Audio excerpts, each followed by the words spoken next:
Hey everyone, it's Apache here and welcome back to another episode of Enigmatica 2 Expert here on the CreedCraft server. Thank you very much for joining me today and continuing to show your support for the series. If you do enjoy this episode, please leave a like and a comment, and if you're new to the channel, don't forget to subscribe as well.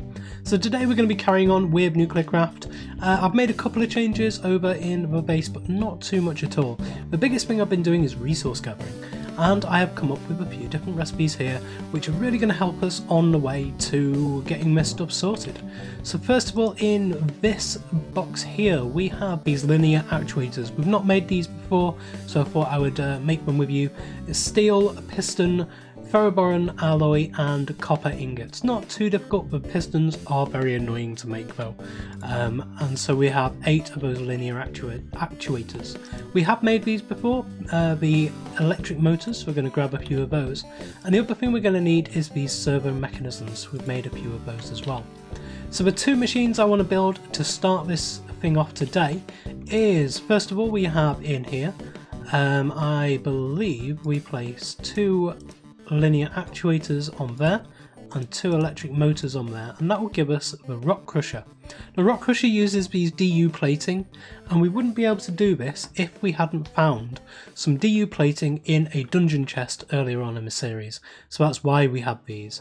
If you have a look at the recipe for these, this is uranium-238, so we do actually have that now.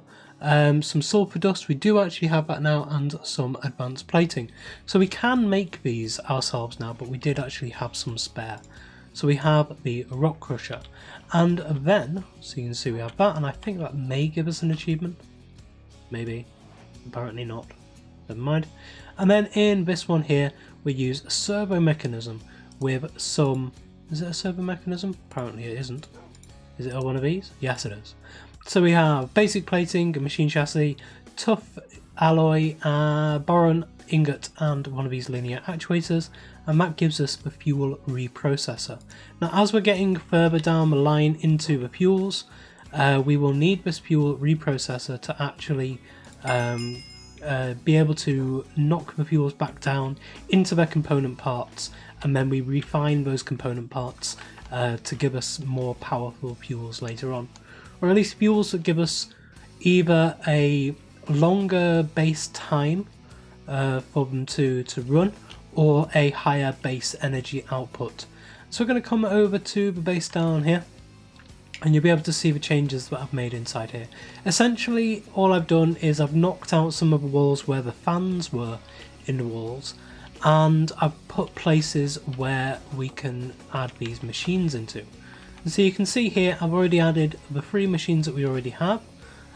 We have the melter, the alloy furnace and the isotope separator here.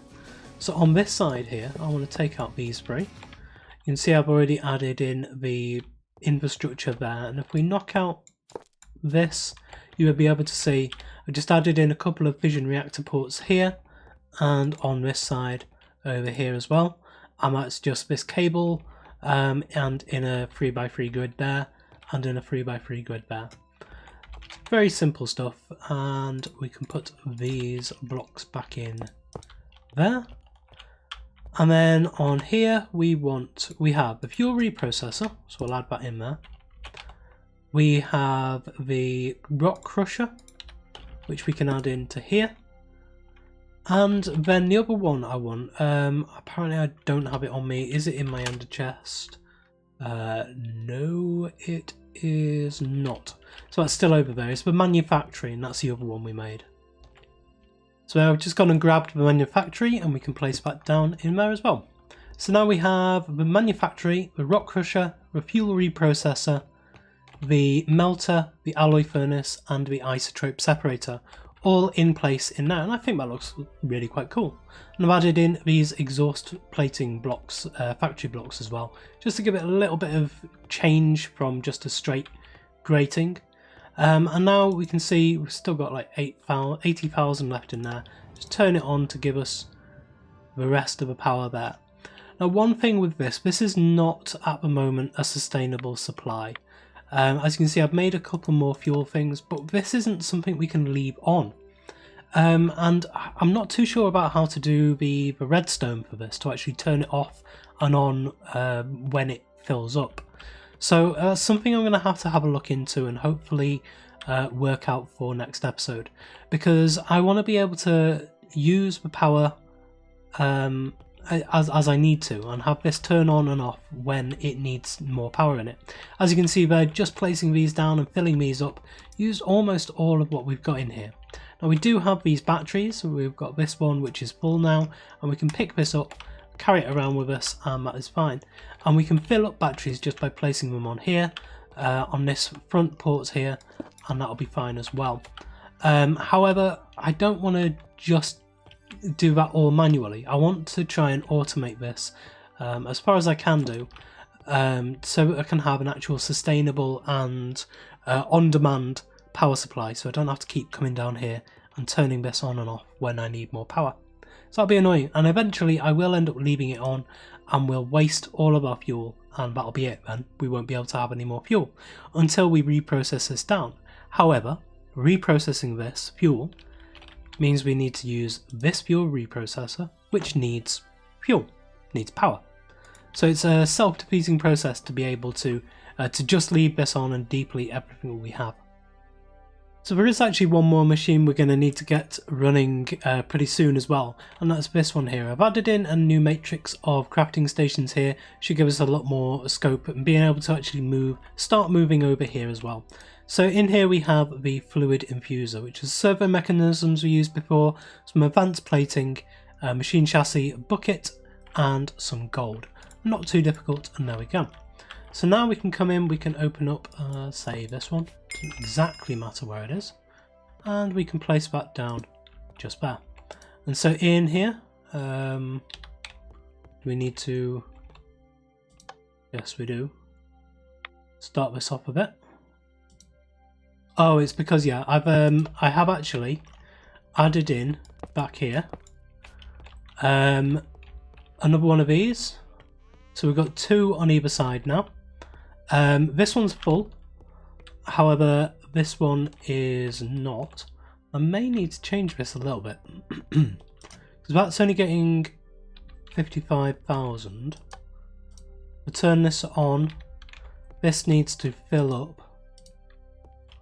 You can see that's filling up slowly there, but this doesn't seem to be. So hopefully when that actually fills up, this will fill up as well. We'll turn it off for now because I want to have a look at this rock crusher. Now if you remember last episode, we were looking at trying to make which one was it? Was it a fluid infuser? No, that's the one we just made. It was the, oh yes, I know which one it was. If we have a look at this recipe here, it's the basic lithium ion battery.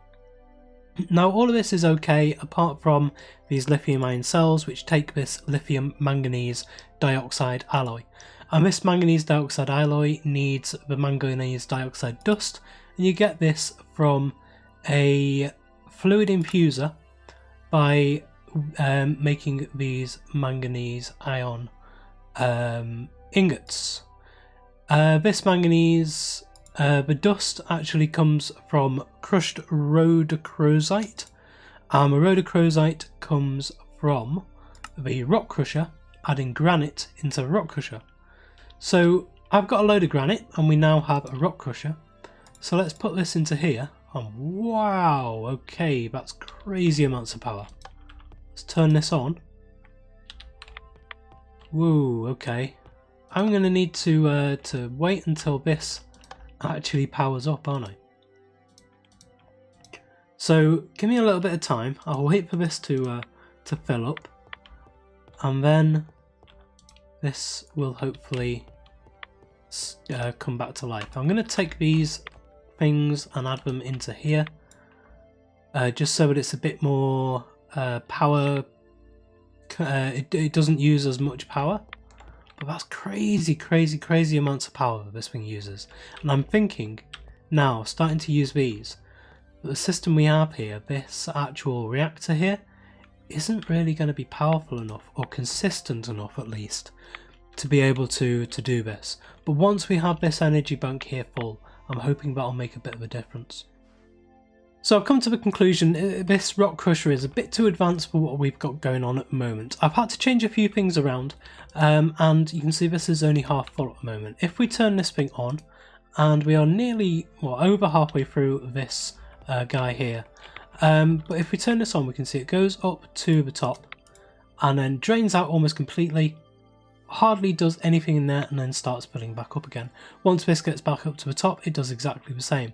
This takes 8,000 RF per tick just to be able to use this thing, and that's a little bit crazy. Each of the other ones only uses 1,000 to 2,000 per tick to be able to do, and this thing puts out just over 2,000 RF per tick, so we can run those sustainably.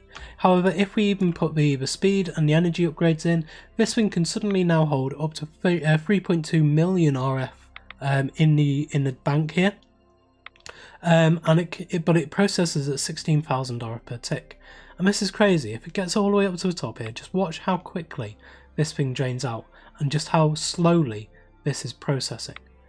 Gets all the way up, gets nearly halfway through on 3.2 million RF. That's crazy, crazy, crazy, crazy. So one of the other things, I've had to move this down here because I couldn't actually find a way of outputting stuff from this. So the only way I could actually use this is just to shove it straight into the fission port there. The Ender IO cable is fine with the fission ports, but it doesn't seem like these ones are. This side, none of these three will work because I can't get this to output energy from here. As you can see, it's extract only, always active, and yet nothing will come out of this. So I think that is where we're going to leave NuclearCraft for today. I'm going to have a play around with some more fuels, work out the process to actually go through with all of this. I'll probably need to fill this up again just to make sure that we can get one of these LUE235 fuels depleted, and then see what the process is to be able to go through and reprocess that down into something else. So I don't exactly know how to do that. I'm going to have a look at a few spotlight videos and tutorials and stuff on that, and we will work that out in a later episode. So now we're going to have a look at a different mod altogether.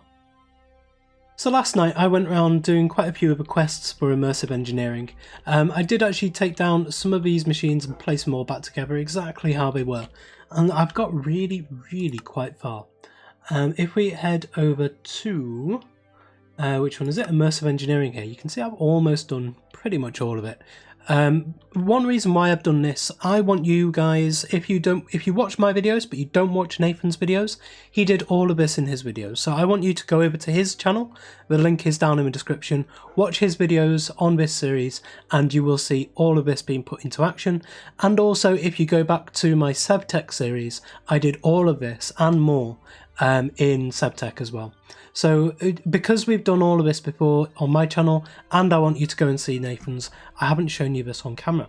So we can actually, one thing I did want to do though is actually complete them on camera so we can get all of these different loot chests.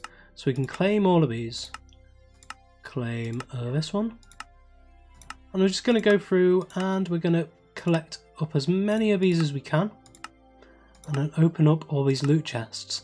And this may, I'm hoping, if we get some really nice loot, actually dictate which mod I want to go for next. I've got a couple of ideas about which mods to go for. I really want to get a ME controller on the run soon, but we do need a solid power system for that, and we don't quite have it yet.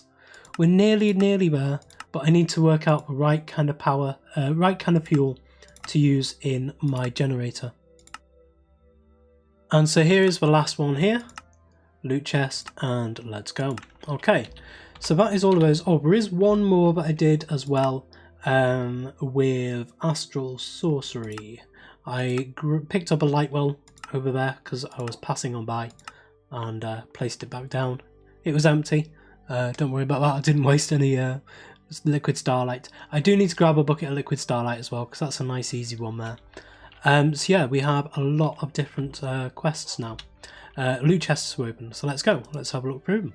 Oh, Rodded with Shifting Crust, that's amazing. I love that thing. Block Swapper, that's brilliant. We have Smart Output from Tinker.io, okay. Never actually played around with that, so that'll be interesting to see what that is. Pig iron, excellent. Probably won't be making any pickaxes with that, but be interesting to see how it is. A mob imprisonment tool, that's quite cool. And a safari net.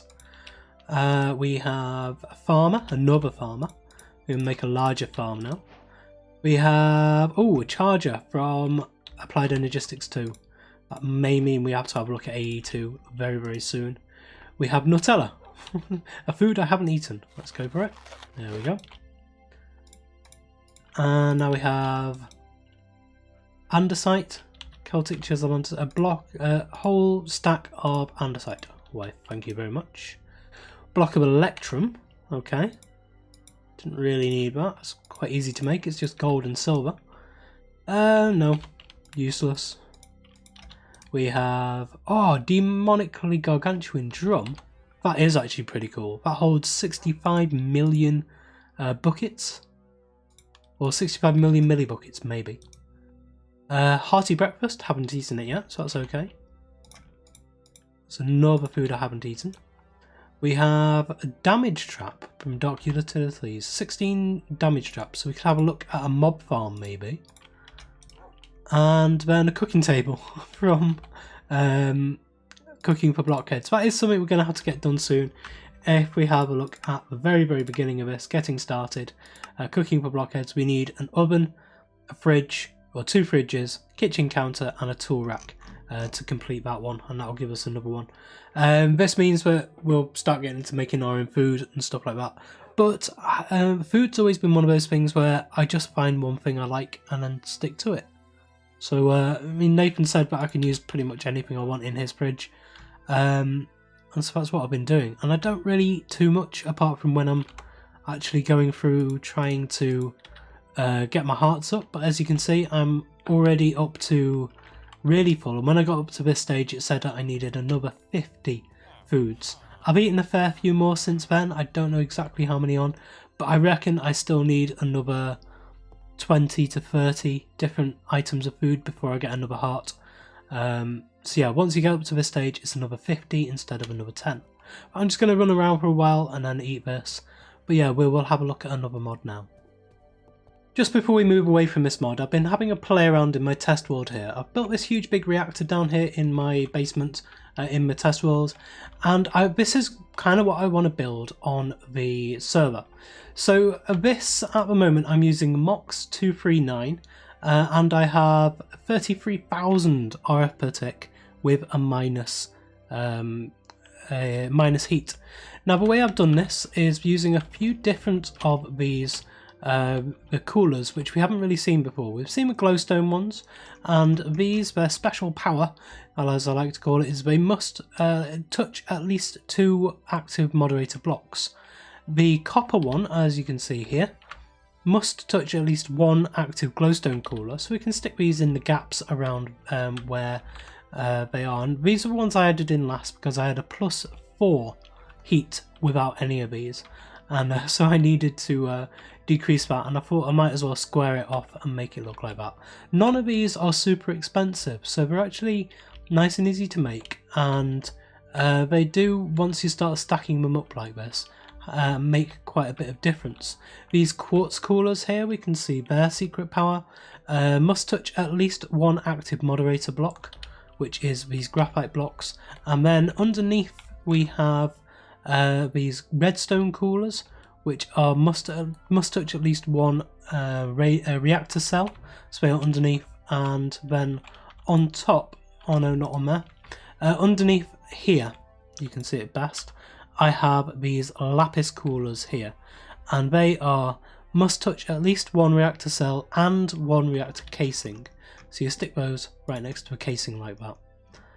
And so this will give us a nice amount of power. And even with one of these, if I just take this one down completely,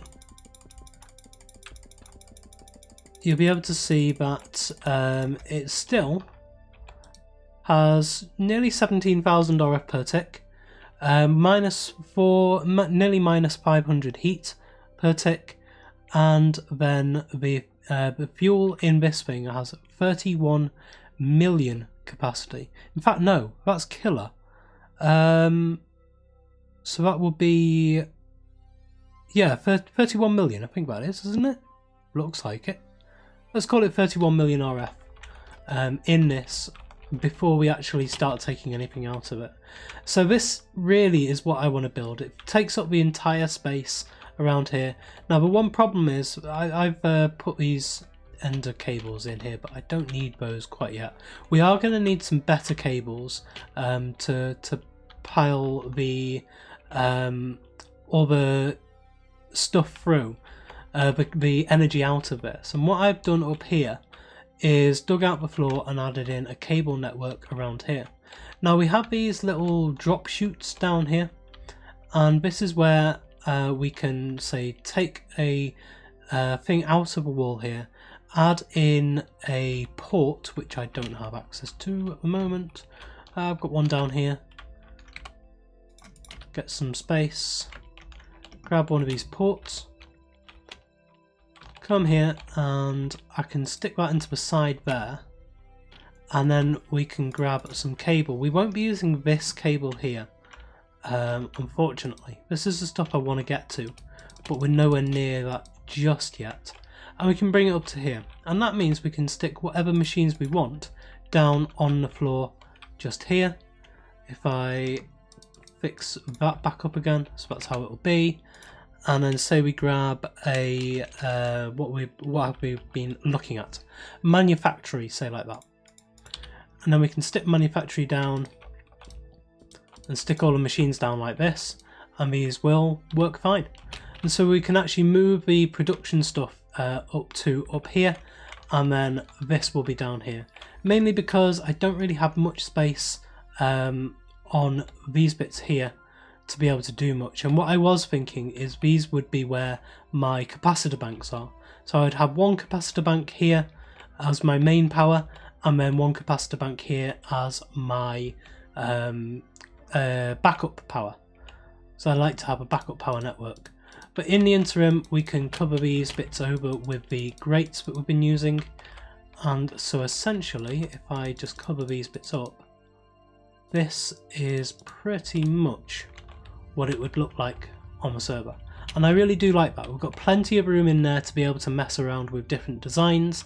We can have a buffer in as well. The buffer brings fluids in, so we could have a buffer which would be anywhere along this column here. So we can punch out one of these. This would be a buffer, which then we can pump fluid in for active cooling. This at the moment is passive cooling.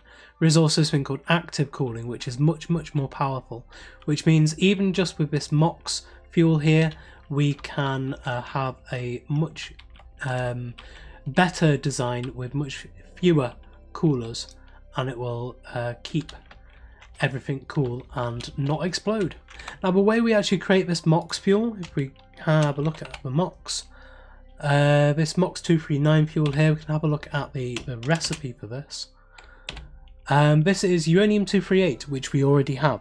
Now we can get this very simply, and we can also reduce down the pellets that we've already got back into their base components. So we can get this uranium 238 very easily just by melting down the uranium, essentially. And then we need this plutonium 239 oxide. This uranium 239 oxide comes from this plutonium 239 oxide with tiny clumps, which come from this uranium 235. Now we are going to need to get into oxygen, and we're going to need some way of getting oxygen. I'm not exactly too sure how. Maybe this oxygen to liquid oxygen. So that's the only thing that I'm not too sure of at the moment how to get. We could also try this MOX 231, which is plutonium 231 oxide. And the other one we could try, which I haven't actually tried in this to see if it will work with this configuration, is this HEU 235. Because this is quite nice and simple to make as well. And we made the LUE 238 or 235, where we could have actually made this HEU uranium. So this is lowly enriched uranium and highly enriched uranium. And so if we stick another one of these down, we can see what this will do. Oh wow, okay, maybe not. So we'll have to work out another configuration for this HEU fuel, but I think this may be either that or the MOX will be the fuel we use. And we get everything from the depleted LUE fuel. If we have a look at the usages on this, once this has actually gone through the system, then we can get tiny clump of uranium-239, tiny clump of uranium-241, and then we also get neptunium-237, and we also get tiny clumps of uranium-238. So we'll be able to use those and we can also use that in a fluid to bring it into depleted oxide. So yeah, there's a lot. The biggest thing I've got to do is work out how to make oxygen. I didn't really want to go through this in this much detail, but you know what I'm like, once I start talking about it, can't really stop. So yeah, this is what I'm going to be looking through between this episode and the next episode. So let's get back onto the server and see what we want to do for the end of this episode. We are back on the server here now, but I think this is where I'm going to leave this episode off. Something very, very strange has just happened. Inside the building here, I just opened up a chest while standing on top of it, and it seems to have glitched me inside another block.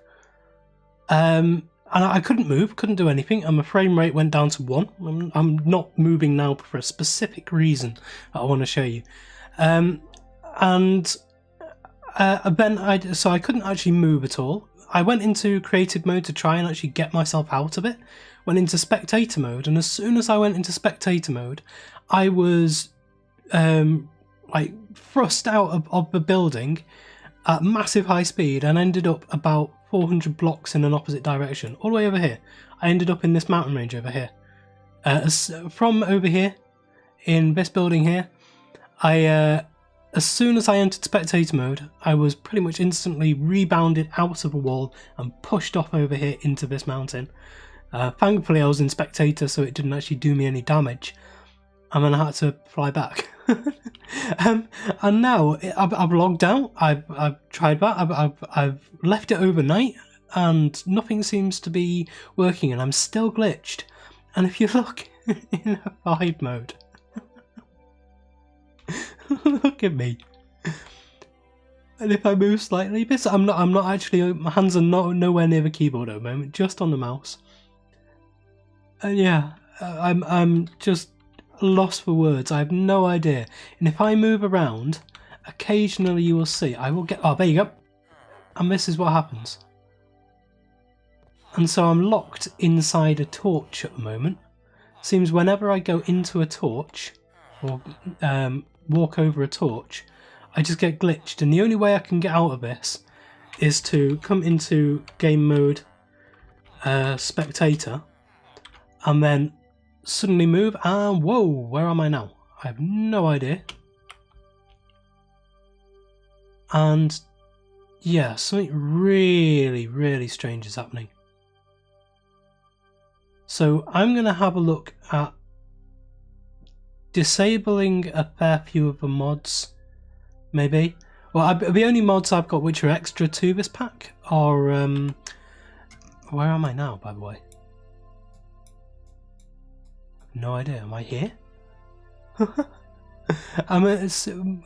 Yeah, no, I've got Bauercam, I've got Optifine, and I've got World Edit for my creative test world. But that's it. I think they're, oh, and Schematica, but they're the only 4 extra mods that I've added in on top of this pack. See, I have no idea what's happening, and I need to spend some time working it out. I hope we haven't got any glitch chunks or anything, because that might mean resetting those chunks. I'll have to have a talk to Nathan about this. Nathan, if you're watching, what's happened? I'm lost. I have no idea. Oh well, so you can't really see me at the moment. Thank you very much for joining me today. If you did enjoy this episode, please leave a like, comment and subscribe on a video onto the channel, and I will, hopefully at least, see you next time.